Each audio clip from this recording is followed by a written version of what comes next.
wabarakatuh.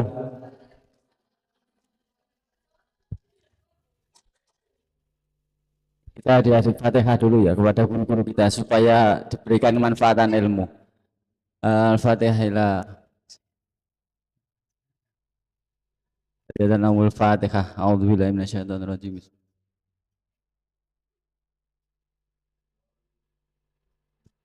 Bismillahirrahmanirrahim ya. Untuk sekarang kita masuk dalam pembahasan akidah. Sebenarnya tadi saya dulu ya baru akhlak. Akidah dulu baru akhlak, bukan akhlak dulu baru akidah. Ini akidah itu sama kayak iman. Iya apa enggak? Ada yang tahu akidah? Apa pengertian akidah? Coba dari teman-teman. Coba dari teman-teman ada yang mau angkat tangan, apa itu akidah? Kemudian iman itu apa? Ada yang tahu? Belum tahu. Ya, akidah itu pembagiannya itu banyak sekali. Sedangkan yang masuk dalam pembahasan ini itu ada 4. Untuk dalam cinta pada Allah, kemudian takut pada Allah, kemudian yang ketiga berharap kepada Allah, yang terakhir tawakal pada Allah. 4 ini termasuk salah satu dari 77 cabang. Jadi masih banyak lagi. Monggo dilanjut Mas. Selanjutnya bentuk cinta hamba kepada Allah. Seperti apa supaya kita bisa merasakan, bisa mengaplikasikan, bisa menampakkan kalau kita ini cinta kepada Allah ya. Setiap harinya kita yang pertama sering membaca Al-Quran. Kemudian menjauh dari dosa. Menjauh dari dosa ya, maksudnya gimana? Ya pokoknya yang berbau-bau dosa itu dihindari, jangan sampai kok dilakukan. Kemudian memahami kebesaran cinta Allah. Memahami kebesaran itu kayak seumpama sampean biasa healing jalan-jalan, kemudian kalau anak pendaki yang suka traveling itu kan biasa lihat-lihat alam itu, sampean memahami kebesaran Allah. Oh begini ya, ciptaan Allah itu begitu besar.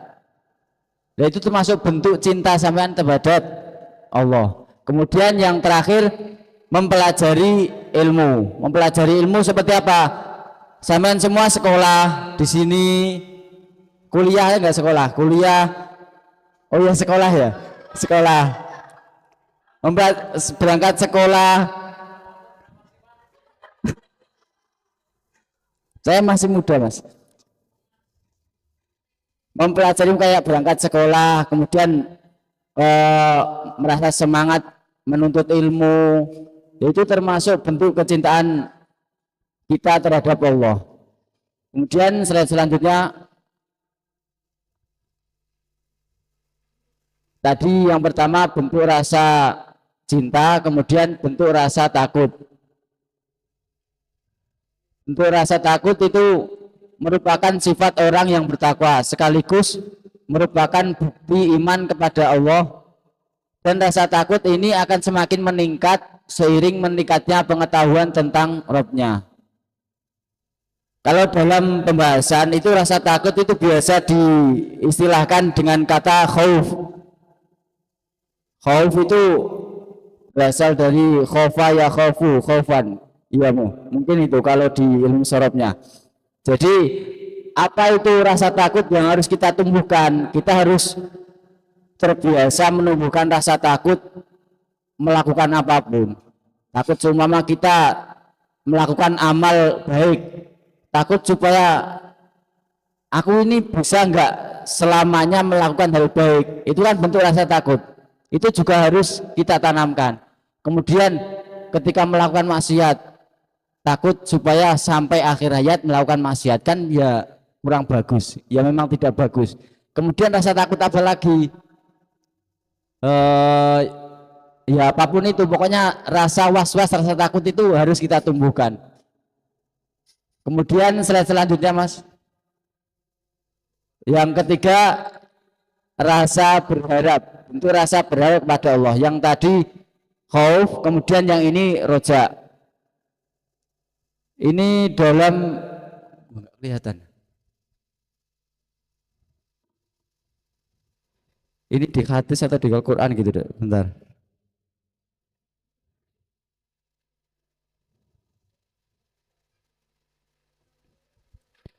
Jadi pokoknya intinya ini menjelaskan tentang bentuk rasa berharap kepada Allah.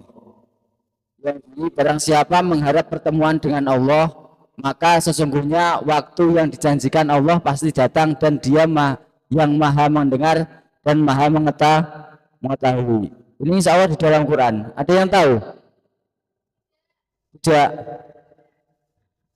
Bentar. PPT-nya kalau di HP itu kayaknya ada kok suratnya. Coba tuh dilihat. PPT.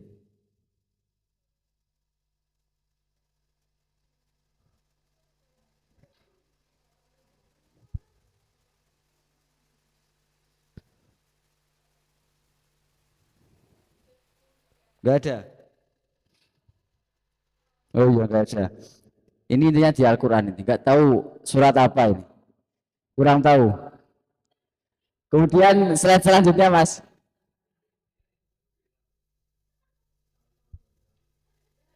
Siapa Mas? Selanjutnya bentuk rasa tawakal kepada Allah. Ini yang terakhir ya. Ini kalau ini hadis diriwayatkan oleh Umar radhiyallahu an. Saya mendengar Rasulullah bersabda, seandainya kamu sekalian benar-benar tawakal kepada Allah, niscaya Allah akan memberi rezeki kepadamu sebagaimana Ia memberi rezeki kepada burung. Di mana burung itu keluar pada waktu pagi dengan perut kosong dan pada waktu sore ia kembali dengan perut kenyang. Ini kalau ini hadis. Kalau tadi berarti Al-Quran. Ya, ini menjelaskan empat poin tadi itu menjelaskan apa sih? Menjelaskan kita menumbuhkan cinta kepada Allah, kemudian rasa takut, kemudian rasa berharap, terus yang terakhir rasa tawakal, berpasrah diri. Iya, tawakal itu pasrah ya? Nggak tahu. Jadi saya mengutip perkataan guru saya juga pernah mengatakan kalau menumbuhkan rasa takut dan rasa berharap itu harus seimbang. Katanya begitu. Ya nggak tahu seimbang bagaimana. Mungkin ketika kita takut ya kita harus berharap yang banyak. Tapi kemudian kalau kita berharap yang banyak kita harus menumbuhkan rasa takut. Sampai sini ada yang belum bisa memahami atau ada pertanyaan? Saya persilahkan dari teman-teman apa? Oh ya, burung dara mas. Oh itu ada mas, masih ada selanjutnya itu. Mohon dilanjut mas. Nah ini iman itu bagaikan pohon yang berbuah terus menerus dan tak pernah berhenti. Ini slide-nya agak karuan deh. Jadi iman atau akidah tadi, seumpama kita pupuk terus kita berusaha tumbuhkan itu kayak pohon yang suka berbuah, nggak pernah berhenti buahnya. Ada pertanyaan apa enggak dari teman-teman? Enggak ada. Kalau enggak ada, saya um, minta dari teman kalau ada yang bisa apa tadi menyebutkan ayat surat apa, ayat berapa yang saya sampaikan tadi. Coba slide yang ketiga atau keberapa tadi Mas? Ada yang tahu apa enggak ini surat apa? Ya ini. Ada yang tahu surat berapa? Surat apa? Ayat berapa?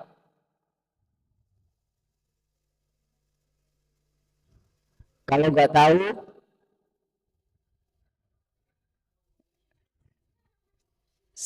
kalau saya tahu di sini ada, kalau di buku panduan itu ada. Hah? Angkat tangan dulu.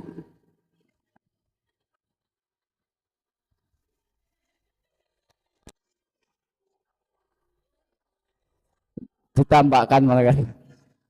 Siapa tadi? Bais. Ya silakan Mbak. Baca surat apa, ayat berapa, kemudian surat apa? Suratnya dibaca. Gak usah pakai mic. Atau mau pakai mic? Gak usah.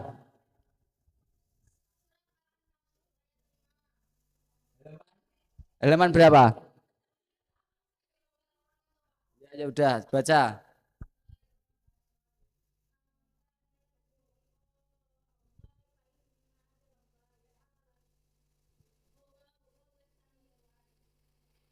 Sudah.